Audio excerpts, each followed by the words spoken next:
The Pasha begins after Avraham Avinu makes this Milah, Vayeira Elov Hashem Be'eloni Mamre, Uhu Yeshev Pesach HaOhel Kechoin Hayoy. Hashem envisions himself to Avraham Avinu after the bris milah. He sees Hashem.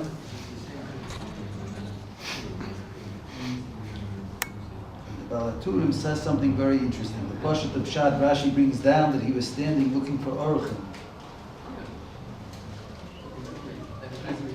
So he says like this. First of all, the last pasuk is Nimaylu Ita Yimei Bris Milah. The Schus Bris Milah, Hashem envisioned himself.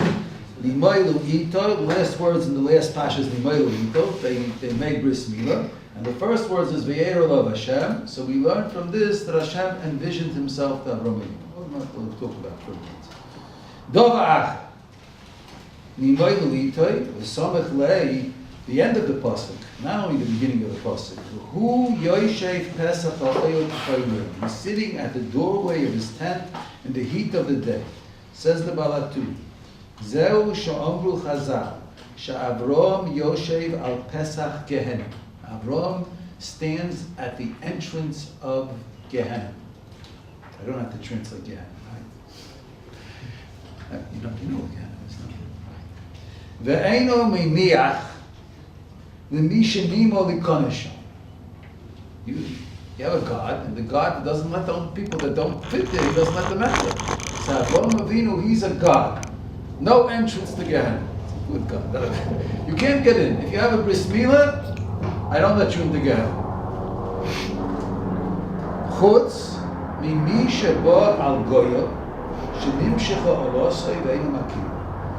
If he was loyal to the bris, then he doesn't let him in to Gehenna. But if he was with a Goya assimilation, so Avraham Avinu doesn't recognize him. He doesn't know that he's a Jew, so he goes to Gehenna. It doesn't work. And that's the hint over here in the pasuk that he's sitting Kechaim Hayoim in the heat of the day. The heat of the day is a remez. Pesach HaOhel Kechaim Hayoim is a remez that he's standing. The Pesach HaOhel here in the heat of the day is a remez to the fire of Gehenna. And he's standing there by the fire of Gehenna, and whoever is bris milah, he doesn't let him in. God doesn't let him in. You can't go in. No entry. Sorry, can't get in. But if he doesn't have, if he wasn't loyal to the bris milah, so he doesn't recognize him. He thinks he's a God. No, right? Please enter. Free entrance. That's the remez, and that's what Chazal say. By the way, this is not stam, because that's the bracha we have in the siddur by a bris milah. That's the bracha that we make by a bris milah. Exactly this point. The bracha and the bris milah. It's right. The difference. They also make a bracha by bris milah. Second. Then the question is exactly what's a Muslim. This argument.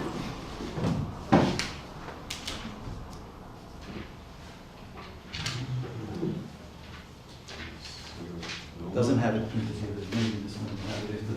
You have it? Very good. Thank you. Thank you. Thank you. Oh. It says like this. V'chayk v'she'ero isam. A chok is an engravement. He put in his children an engravement because it's an insignia, physical insignia in the body. The of his children are chatam, it's a chatima. They stamped with the sign of the bris kodesh. And b'schazeh Tzivo lahatzil yedidish reinu mishachas. Hashem commanded to save us from shachas. Shachas is one of ber shachat. Shachat is one of the names of Gehenna. The man brisa yeshasam b'psaleinu. Because of the bris which is in our flesh, Hashem commanded to save us from Gehenna. The very bracha you make by bris refers to this chazal. What is so? Let's talk about this for a second. Let's connect now the two things together. Vayeira, the first Balaturim says he had two explanations. The first explanation he says is Vayeira of Hashem. Hashem envisioned himself to Avraham Avinu in merit of the milah. The second thing is in merit of the milah, a person is saved from Gehenna. It's like this. What is the Pesach HaOhel? What is the concept over here of the circumcision of the bris milah? A person has a neshama, and he has a guf. like it says in the Bereshis. The neshama is from heaven, the guf is from Afa. The HaOhel, the ikar, and the essence of the human being, his identity, is his neshama. The guf is like an oil to the neshama. And the Pesach oil, that's where the neshama is. And it's one of the two ways. Either you can lose that neshama, because you could go out. It says, why is this world created with a hay? Because it has a Petakh on the bottom, and it has an opening. Whoever wants to leave, he can leave his world and lose everything. On the other hand, so a person, what's the way that a person loses everything? What's Gehinnim? If he loses his neshama, because he gives unlimited availability to the guf. If he doesn't put a channel on the guf, that's a loss with the neshama. The bris milah represents putting limitations on the ritzonos haguf, on the wishes of the body, the physical desires of this world. Bris milah is because it says that all the tumah, basically, that's manyan. The Balei Chaim says, why is it in the place referring to the gender of a person? Because you'll see, says the Avraham, that the Rishonim, they're very busy with this taiva specifically. The tumah of the chet, of the Eitz Hadas, gathered specifically in this place. So that's why Am Yisrael, which they have a connection because of the avodah of the avos, they have a connection with Adam Harishon Koydem Achet. Somewheres they have a connection not to lose the neshama, and to lose their spiritual connection with Hashem. So they have a bris milah in this place, which is the source of taivas, the extreme of taivas of Olam Hazeh. And they have a bris milah, which represents that they have the kedusha of the Torah that puts a limitation, and that limitation saves them from Gehenna. That's from being totally annihilated. And Vayeira of Hashem is the same idea. The neshama, which is called a chelek elokah, the neshama, which is a part of Hashem. Person with neshama, he has a connection with Hashem. What puts him into a spiritual coma or blocks his vision of Hashem? All the ritzonot of the guf. That's what blocks the milah, which represents a limitation on the guf, that opens the door for the Or HaNeshama. Simin Ladava, let's speak about a sign for this. I'll go back to the creation of man. I think we spoke about this many times, maybe not. Vayitza Hashem Elokim es ha'adam ofer min ha'adam. Vayipach ba'apo, he formed man from the dust, from the earth, and then he blew into him a living neshama. Vayipach ba'apo nishmas chayim. Vayhi ha'adam lenefesh chaya, and man became a living being. The Targum Onkelos translates, man became a living being. He translates into the Ruach L'Mala. The Ruach L'Mala means he became a speaking being. That's how he translates Nefesh Chaya. V'hi ha'adam l'nefesh chaya, he became a speaking being. Where is it? Let's see.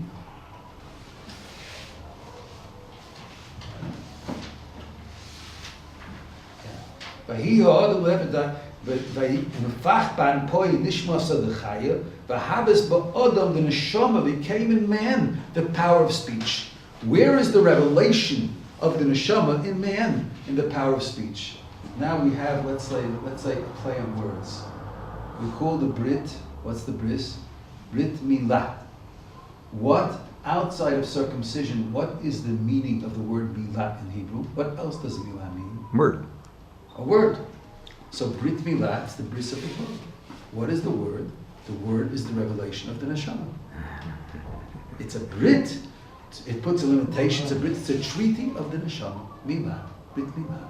Because and where the neshama is revealed, that's Vayeira of Hashem. One sees Hashem. From the point of the neshama, the person can see Hashem. And if you have the neshama, then you don't go to Gehenna. The neshama doesn't belong to Gehenna. It's connected with Hashem. Brit milah. And it's very interesting in Gematria. How much is the Gematria of milah? Let's see, numbers. 40, 15, 85. 85. How do you write in Hebrew letters the number 85? How much is the letter for 80? Pei. Pei. And how much 5? Hey. Hey. So it's pei hey. What is the word pei hey? What does the letters pei hey make? Mouth. Peh. Where does the mila come from the peh? Brit mila. From every point. Works every way. Brit mila. In other words, if you have a peh, so let's take it more. When you have a peh kadosh, in other words, mitzvah, like we say in davening, mitzvah l'shoni meirah, guard my mouth, my tongue from evil. If I have a holy mouth, then I guard my neshama. The kedushas hapeh, that is the expression of kedushat milah, of the kedushat milah. That brings to that is the opposite of Gehinnim. That's why we can see why mitzvahs atluis peh is so important.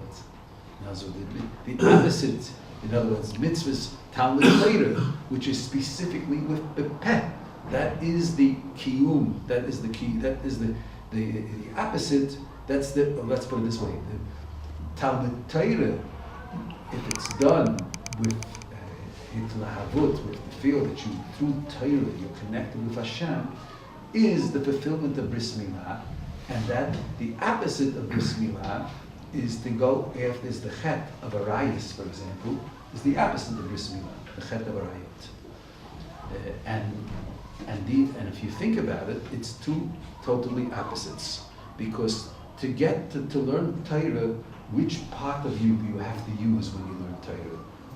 What is Torah? What element do you use when you lose the mouth? And the mouth is the expression of what? Of the seichel, the neshama, and the moach. You got to use your brain, right? And what part of you in the chet of arayis? Which part of you brings you to arayis? Brings one to arayis? The guf. It's biological, physical. The chush hamishush, the sense of feeling, which is the guf, totally bahami. So you can't have two opposites. The guf and the seichel are two opposites. So the brit milah, it's a brit because the brit represents a limitation on the guf. So it's the gilui, the revelation of the Or HaNeshama, Vayeira of Hashem, and that's the brit of Torah. And that's how we say by a brit milah, kishem shenichnas lebris, the way the child entered the bris, came yikones leTorah. He should enter Torah. But there's another idea here. Specifically, the bris milah is called chayk. Chayk means it's something engraved. In order to be saved from Gehinnim, means you have to have a connection with Hashem. There are different levels in the fulfillment of mitzvahs. Yeah, I want to shift for a minute to another part of the parasha. Lot is saved from stone.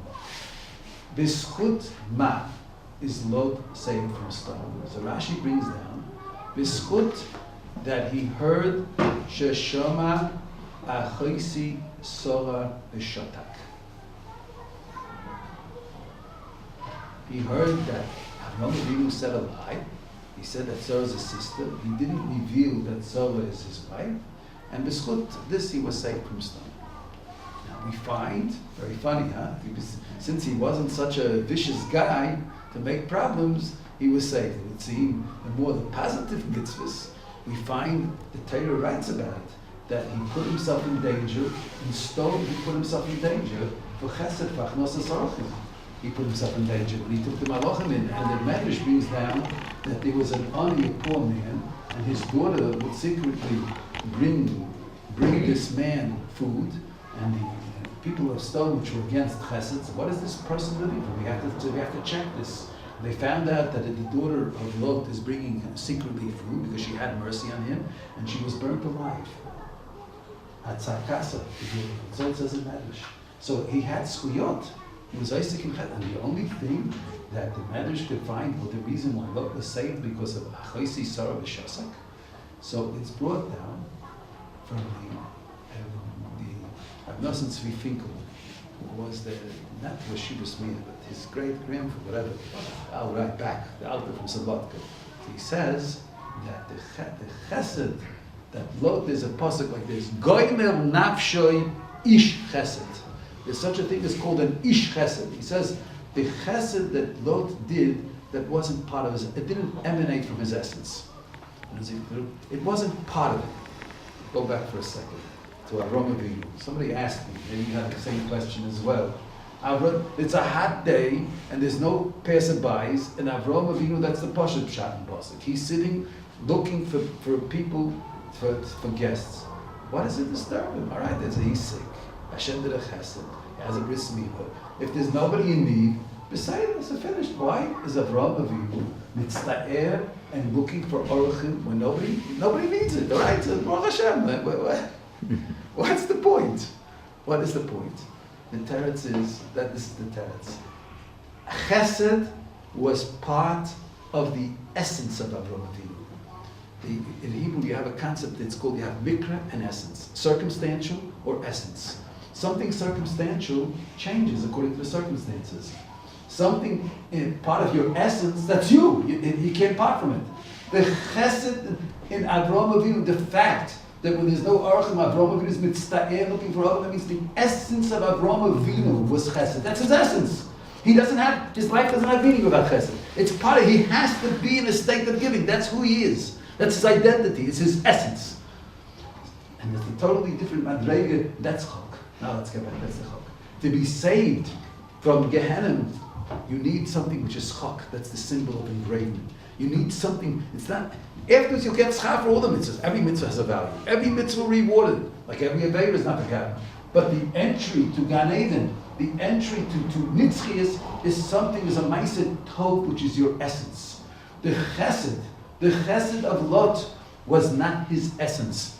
It was, in Yiddish, they say, noch gemacht, imitation. He learned it by Avraham Avinu. He was a good Talmud. He was a good student. He was part of it. He was educated that way. And even to the point of Mesiras Nefesh, it still wasn't part of his essence. And therefore, even the act of not giving away Avraham Avinu, which is a smaller act, but since that was part of his essence, he was an at madrega, had more power to save him than this greater act, which wasn't his essence. To be saved, there was why did he need something essential? Because there was a gzeira. Let's explain it. There was a decree on stone. There are decrees which are individual, and there are decrees which are klali, which are general. There could be a decree on the whole city. For example, the Shoah. The Holocaust wasn't an individual gzeira. A whole generation was paskin in Shemayim Lemisa. It was a decree on the whole dome. There's a decree on the cloud. Here there was a decree on stone. That stone has to be destroyed. In order to be judged individually, saved from the cloud, he had to have something essential that makes him different than stone. Just the mitzvah wasn't enough, because he's in this place, and on this place fell this decree. He had to have something essential that puts him aside. And just the mitzvah wouldn't be enough. And that's what the author from Petakh explains. What's the proof that it wasn't part of his essence? Because how did he go to stone in the first place? How did he save himself from Avraham Avinu? How did he separate himself from Avraham Avinu, who was the teacher of chesed? So somewheres it wasn't part of his essence. He could separate from Avraham Avinu, who teaches him chesed. He could go to stone because of individual reasons. How did Lot lose everything? Lot, this is also a moral lesson. Lot lost everything because of love of money. You see, he had the fight. A person can come to the full akara, can have the full recognition of Olam Haba, the full recognition of the purpose of life, and because of things of money, for example, you can lose everything because of physical comfort.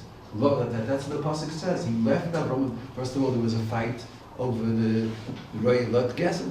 So he had this chemda of mammon, and this made him separate from Avraham Avinu, and because he lost everything. He was ready to go to stone. If he would be kulei chesed, the money is netila. There's two forces in a person. There's the taking and the giving. This chemda, this desire for money is taking. So he wasn't kulei chesed. So even though he did enormous acts of chesed, and it was in his house, but it wasn't still part of his essence. Otherwise he could not have chosen to go to stone. So I go back again.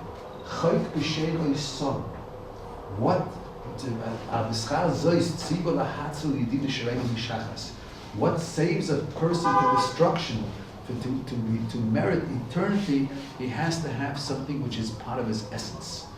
And So you see the enormous, it's not just the mitzvahs that a person does. The question is, where does it emanate from? A person has to, if you, an act, even a small act, if it's in your essence and not just learned, becomes part of you, it's a totally different thing. That's this idea.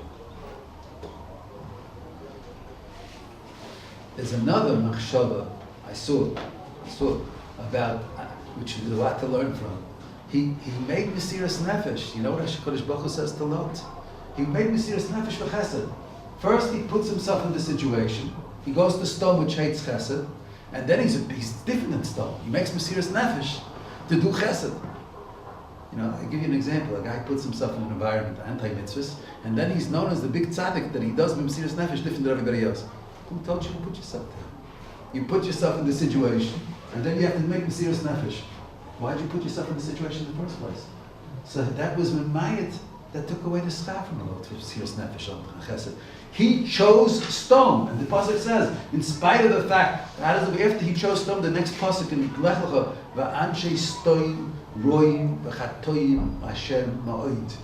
Even in spite of the fact that he knew that they were Shayim, he chose it because of physical comfort, because he saw that from Gashmius wise, material wise, it would be very comfortable. So that is a very big sakana. A person who loses Avraham Haba because of choices where the depth of those choices are based on physical comfort of this world, and over choosing a loss of a madrega in Ruchnius, where you can be on a higher madrega because of choosing the comfort, the physical comfort, over the advantage of Ruchnius. That's a big nisayon, and that's what Lot, that is how Lot lost all of his Avraham Haba. So that's one subject we spoke, but since we lived just, I want to say over Ramban, because we see how everything's in the Torah. I mean, we lived, yesterday was a tragic day.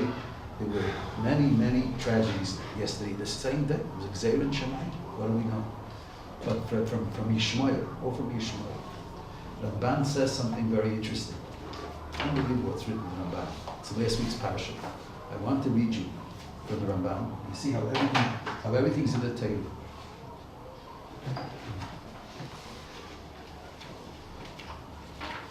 What's the story with Hagar, that Hagar runs away.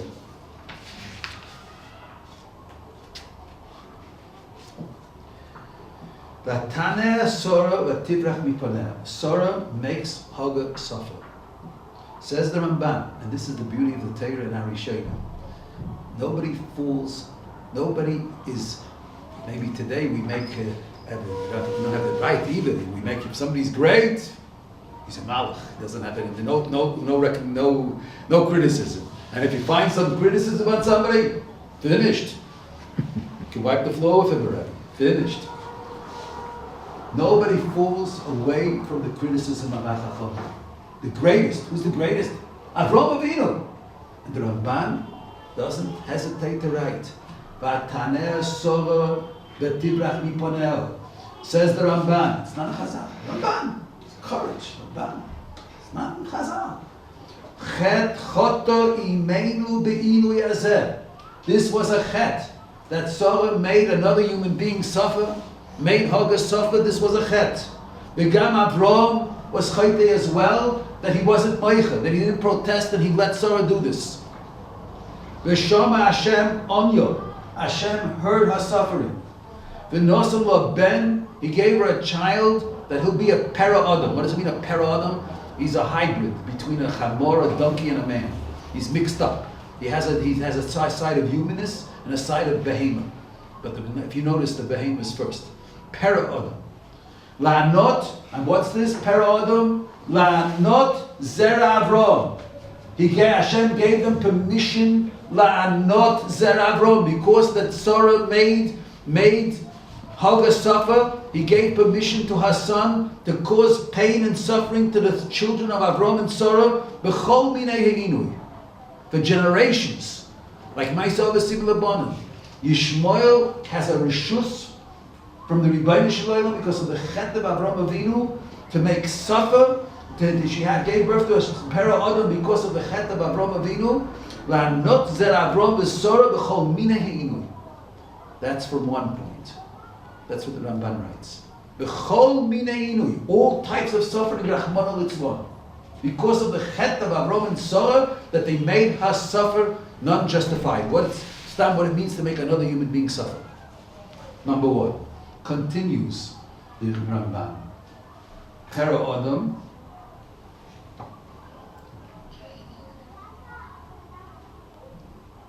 No, the next piece of Ramban.